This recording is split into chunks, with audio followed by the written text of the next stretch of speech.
Well, Kamala Harris is in Pittsburgh this weekend preparing for the debate. I hope she'll spend some time visiting with that young Jewish student who was just attacked for wearing a yarmulke walking across a campus in Pittsburgh. Matt, I wanted to ask you about a line that Trump keeps going back to, and it's gotten a lot of laughs here, but it's the line about needing to have your head examined if you're Jewish and voting for Democrats. I wanted to ask it this way.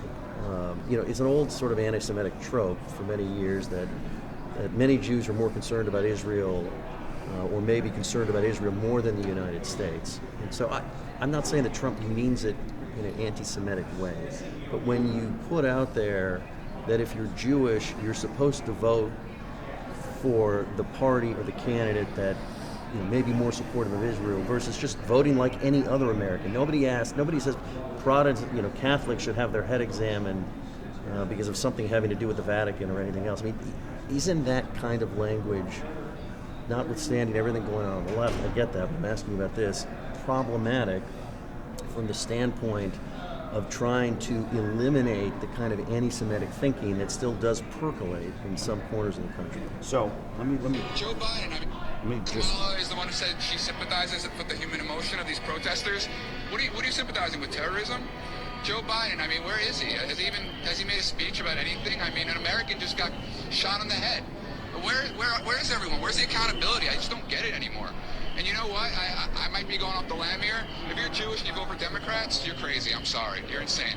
Right, but it's Are you one thing calling him anti-Semitic? No, but if we say it, it's one thing. No, there's not a double standard. I will tell you there is not a day goes by that I get on the phone with somebody or I get an email or I don't give a speech somewhere in which the first question is how can Jews continue to support them? It's a question everybody is scratching their head about, and it's doubly curious. Yes, we in the Jewish community can say it, but you have people who are in the evangelical community and elsewhere who are passionate pro-Israel defenders who see what's happening, and they can't connect the dots about how you, as somebody who considers yourself to be Jewish, can vote against your own interests in such a meaningful way when the stakes are so high.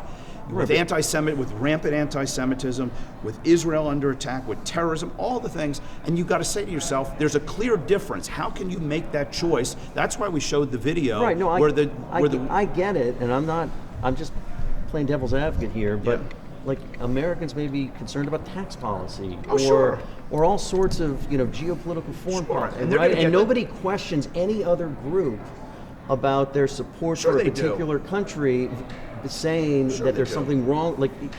If you care about business, if you're a small businessman and you want to, people say all the time, the government overregulates, makes it impossible, overtaxes you. But they don't attach it to your religion. They don't attach it to your ethnicity or your religion. I don't see that as being an important distinction. I see it as a statement of fact that there's a clear choice in which people are voting against their own self-interest, and it boggles people's minds how that and why that occurs.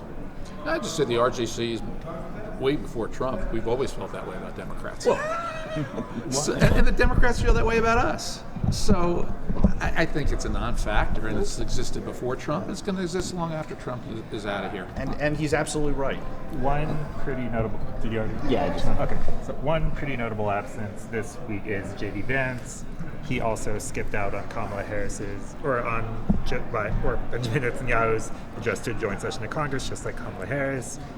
He will be appearing with Tucker Carlson, who recently said that the United States should not support Israel if it goes after Iran, that Israel should go at it alone, even if it has rhetorical support. Are you guys still as bullish on J.D. Vance being as pro-Israel as you were? Absolutely. Just go look at what he said. He went in, and you remember I talked about this at the convention in Milwaukee.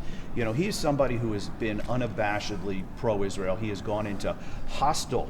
I'm glad he's going on Tucker Carlson, and I hope Tucker Carlson asks him about his support for Israel, because he will give a full-throated defense of Israel, just like he did when he went to the Libertarian Quincy Institute, which is notably very harshly anti-Israel, and made a pro-Israel speech.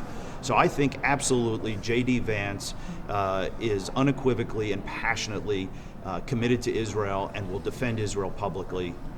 Period. As somebody who's spent a career in politics working with reporters under some really big and important times, the fact that JD is as accessible to the press of all stripes is an American tradition worth keeping.